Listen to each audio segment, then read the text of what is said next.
उसका नाम शांति था। वो एक बड़े घर की बहू थी। उसकी सास का नाम शारदा था। पैसे के साथ साथ घमंड भी बहुत था। शांति एक गरीब परिवार से आई थी, इसलिए सास उससे नीचा दिखाकर बात किया करती। शांति के पति का नाम किरण था। उनका प्रेम विवाह था। उसने बिना दहेज की शादी की थी। उस पर वो गरीब परिवार से भी थी, इसलिए ससुराल में उसे ज्यादा मान नहीं मिला था। उसका जीवन तकलीफों में ही गुजर रहा था। उसकी एक बेटी थी जिसका नाम बेबी था। माँ, मैं यहाँ बिल्कुल नहीं रहना चाहती। मैं कहीं दूर जाकर पढ़ाई करूँगी। इस नरक में मुझे और नहीं जीना माँ। यूँ रोते हुए उसने अपना दुख जताया। यही बात उसने अपने पिता से भी कही। ठीक है बेटा, मैं तुम्हें हॉस्टल भेजता हूँ। ऐसा कहकर पिता ने दूर कहीं हॉस्टल में उसका दाखिला कराया।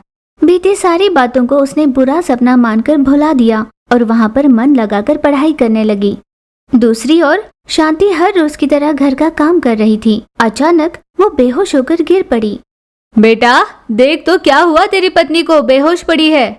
ऐसे अपने बेटे को आवाज लगाई। किरण तुरंत वहाँ पर आया। शांति, तुम्हें क्या हुआ? फिर उसे उठाकर पलंग पर लिटा दिया।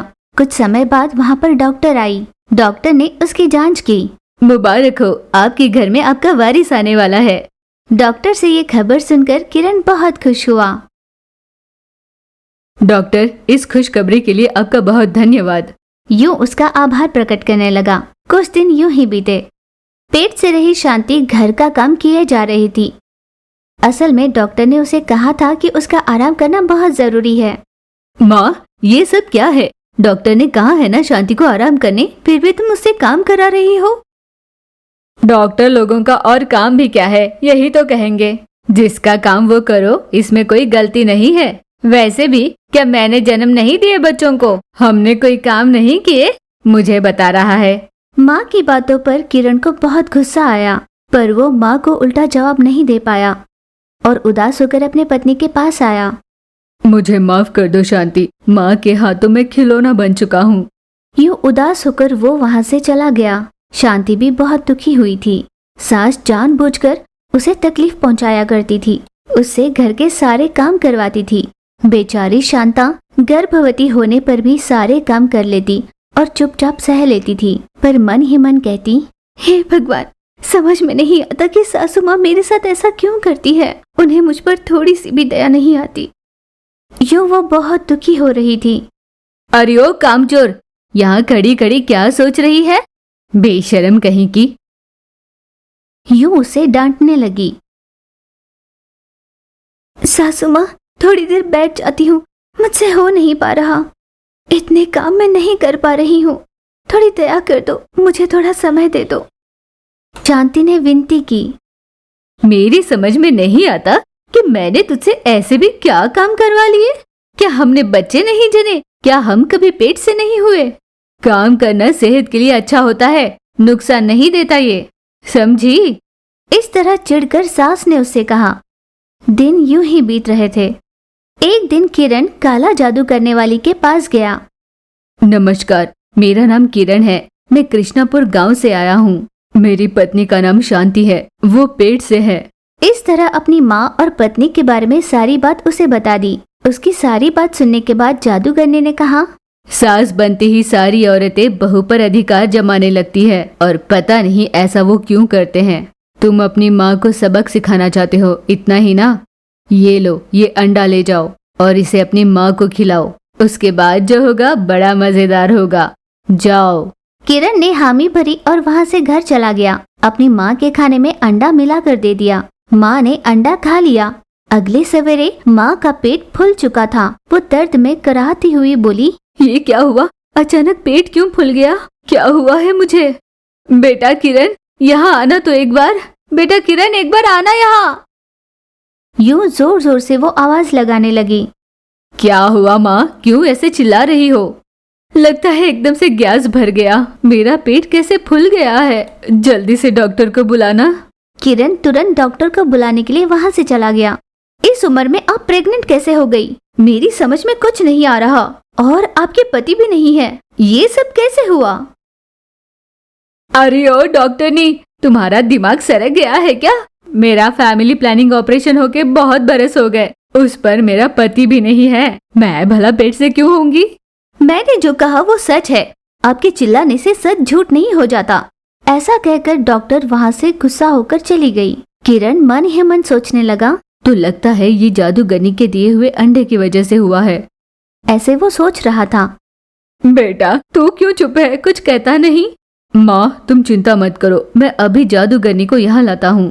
किरण तुरंत वहाँ से काला जादू करने वाली के पास गया और उसे सारी बात बता दी। जादूगरनी ये जानकर जोर से हंसने लगी।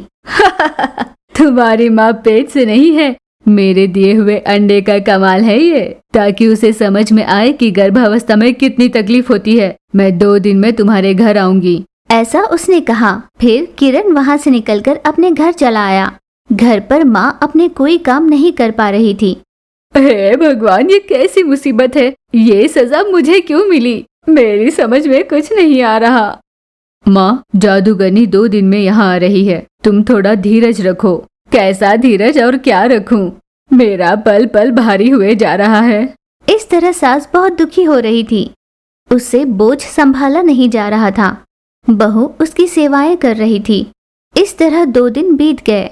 इन 2 दिनों में किए बहू की सेवा से सास बहुत प्रभावित हुई। उसने रोते हुए कहा, बेटा शांति, पेट से होने पर भी मैंने तुम्हें बहुत तकलीफ दी है, पर तुम्हारे चेहरे पर शिकन तक नहीं और तुम मेरी सेवा कर रही हो। मैंने बहुत बड़ी गलती की है, तुम्हें आराम करने नहीं दिया, तुम्हें बहुत तकलीफ दी। इस तरह वो पश्चाताप में रोने लगी। तभी वहाँ पर जादूगरनी आई। अब तेरी समझ में आया एक औरत को गर्भावस्था में कितनी तकलीफ होती है? तुम ये अच्छे से जानती थी, फिर भी जानबूझकर तुमने उसे तकलीफ दी। अब कैसे लग रहा है? हर समय एक जैसा नहीं होता। मैं अब समझ गई हूँ, मुझे इस नर्क से बाहर निकालो। जादूगरनी ने अपने जादुई शक्तियों से उसके गर्भ को गायब कर दिया। आपका बहुत धन्यवाद बहन जी, मैं अब अपनी बहू को पलकों पर बिठा कर रखूंगी। आपका बहुत धन्यवाद। यूं सास ने आभार प्रकट किया। जादूगरनी ने उन दोनों से बहुत बातें की और वहाँ से चली गई। किरण भी बहुत खुश हुआ। अगले ही दिन से सास बहू का बहुत ध्यान रखने लगी और उसकी सेवाएं करने लगी। कुछ दिन यूं ही बीते। शांति ने एक सुंदर से बेटे को जन्म दिया। उस बेटे के आने से घर की खुशी दुगनी हो चुकी थी। बेबी को भी वे वापस ले आए थे। अब बेबी सबके साथ खुशी से रहने लगी थी। भूगर्भपुर नाम का एक छोटा सा गांव था। वहाँ पर विष्णु नाम का एक आदमी रहा करता था। वो रेलवे स्टेशन पर समोसे और रोटियां बेचा करता और अपनी पत्नी शारदा और बेटी शोभा की परवरिश किया करता था। यूं ही दिन गुजर रहे थे। एक दिन ट्रेन से उतरते समय एक हादसा हुआ। विष्णु का पैर फिसला और ट्रेन के नीचे गिरने से उसकी मौत हो गई। विष्णु की मौत से शारदा और शोभा की जिंदगी तहस नहस हो चुकी थी। विष्णु का अंतिम संस्कार किया गया। अपना और बेटी का पेट पालने के लिए अब शारदा ही रेलवे स्टेशन पर समोसे और रोटियां बेचने लगी। यूं दिन गुजर रहे थे। शारदा का काम ठीक ठाक से चल ही रहा था। एक दिन अचानक शारदा काम पर निकलने के लिए तैयार हुई। शोभा का बुखार के चलते बदन तपने लगा। बेटा बुखार कम नहीं हुआ ना, दवाई ले लो। ऐसा कहकर उसे दवाई खिलाई और बहुत देर तक उसके साथ ही रही। बेटा अब मैं ये रेलवे स्टेशन जाकर बेच आती हूँ, तब तक तुम आराम करना। पैसे आएंगे तो कल अस्पताल ले जाऊंगी। कल ही तो मैंने राशन लाया था और घर का किराया भी बांध दिया। अब मेरे पास पैसे नहीं। अब मैं ये सब बेच आऊंगी तभी कुछ पैसे बनेंगे। तुम अपना ख्याल रखना। मैं बस कुछ ही समय में लौट आई। ऐसा कहकर वो अपने काम पर चली गई। बहुत देर तक वो रेलवे स्टेशन पर अपना व्यापार कर रही थी, पर उस दिन समोसे और रोटियां कम ही बिकी थी, इसलिए उसे बहुत देर तक इंतजार करना पड़ा। शाम होने चली थी, इसलिए जितना मिला था उसी में संतुष्ट होकर वो घर लौटी। घर पर शोभा सो रही थी। तब उसने शोभा को आवाज लगाई, बेटा उठ जाओ बेटा, मैं आ गई हूँ। यूं आवाज लगाकर उसे जगाती है। शोभा ने आंख खोली और उसकी ओर देखा। भूत भूत, मुझे कुछ मत करना, मुझे कुछ मत करना, यूं जोर जोर से चिल्लाने लगी। तब माँ ने कहा, क्या हुआ बेटा, मैं तुम्हारी माँ हूँ, देखो तो मेरी तरफ। यूं माँ ने उसे समझाना चाहा। तुम मेरी माँ नहीं हो, तुम भूत हो, दया करो, मुझे कुछ मत करना, यहाँ से चली जाओ। यूं वो चिल्लाने लगी। माँ के कई बार समझाने पर भी वो नहीं मानी। वो चिल्लाती रही। माँ की समझ में कुछ नहीं आ रहा था। उसने खुद को एक बार आईने में देखा।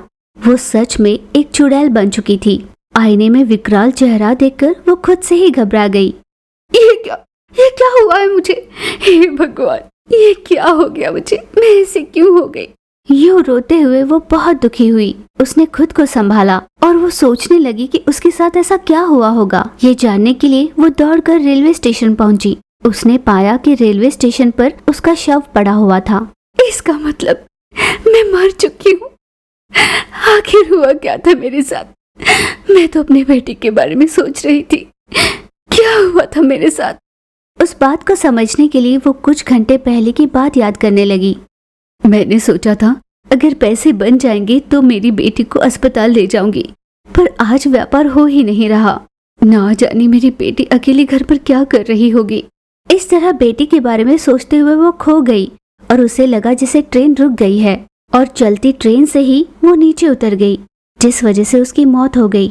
पर अपने बेटी के प्यार के चलते वो चुड़ैल बनकर वापस आई। वहाँ खड़ी खड़ी उसने ये सारी बातें याद की और वो जोर जोर से रोने लगी। हे भगवान, मैं क्या करूं? मेरी समझ में नहीं आता। वो वापस अपने बेटी के पास गई। फिर से उस चुड़ैल को घर पर पाकर शोभा ने घबरा कर पूछा, तुम फिर से क्यों आई? तुम फिर से क्यों आई? रोते रोते पूछने लगी। बेटा, मैं सच में तुम्हारी माँ हूँ। यूं रो रोकर अपनी बेटी से विनती करने लगी, लेकिन अपनी बेटी को बहुत घबराते हुए देखकर चुड़ैल माँ ने कहा, ठीक है, मैं सच कह रही हूँ या झूठ तुम्हें अभी पता चलेगा। रेलवे स्टेशन जाओ, वहाँ पर मेरा शव पड़ा हुआ है, फिर तय कर लेना कि मैं तुम्हारी माँ हूँ या नहीं। यूं वो हताश होकर कहने लगी, उस चुड़ैल की बातों को झूठा साबित करना। मेरी माँ को कुछ नहीं होना चाहिए, उसे जिंदा रखना भगवान। यूं रोते हुए वो रेलवे स्टेशन की ओर बढ़ी। चुड़ैल माँ भी उसे बिना बताए उसके पीछे पीछे चल रही थी। शोभा ने रेलवे स्टेशन पहुंचकर देखा, वहां पर सच में उसकी माँ की लाश पड़ी हुई थी। माँ, मुझे बहुत घबराहट सी हो रही है। माँ, उठ जाओ ना माँ। जब वो यूं रो रही थी तब चुड़ैल माँ ने उससे कहा, बेटा, मैं यही हूँ। मैं सच में तुम्हारी माँ हूँ। मैं तुम्हारे लिए वापस आई हूँ। मुझे देखकर मत घबराओ। शोभा जान गई और अपनी माँ के गले लगकर रोने लगी। माँ, मुझे माफ कर दो माँ, तुम मेरे लिए वापस आई हो ना। माँ, मुझे बहुत बुरा लग रहा है माँ। भगवान, माँ।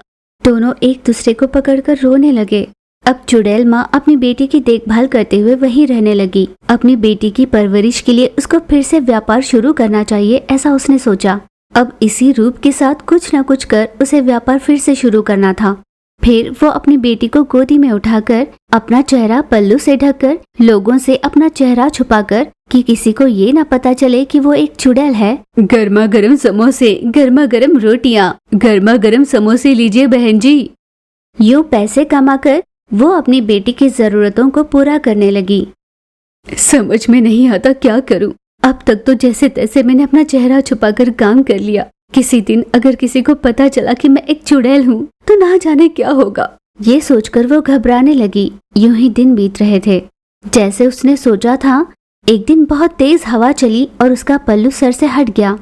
भूत, भूत, भूत, ऐसा वो चिल्लाने लगा। पर तभी रेलवे स्टेशन में अनाउंसमेंट चल रही थी, जिस कारण उसकी आवाज कोई नहीं सुन पाया।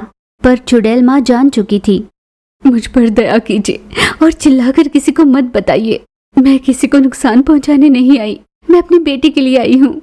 फिर उस आदमी को उसने सारी बात बताई। उसकी दुख भरी कहानी सुनकर उस आदमी का मन पसीज गया। एक माँ की ममता कितनी गहरी होती है, ये आपने सिद्ध किया है। मैं यहाँ का स्टेशन मास्टर हूँ, आपको घबराने की जरूरत नहीं। ऐसे उस आदमी ने धीरज दिया। चुड़ैल माँ उसकी बातें सुनकर बहुत खुश हुई। अगले ही दिन उस स्टेशन पर एक अनाउंसमेंट हुई। एक अजीब से चुड़ैल के भेष में यहाँ पर एक औरत व्यापार करने आई है। उससे चीजें खरीदकर आप उसकी सहायता कीजिए। वो बहुत गरीब परिवार से है, इसलिए ये काम कर रही है। इस अनाउंसमेंट को सुनकर चुड़ैल माँ को कुछ राहत मिली।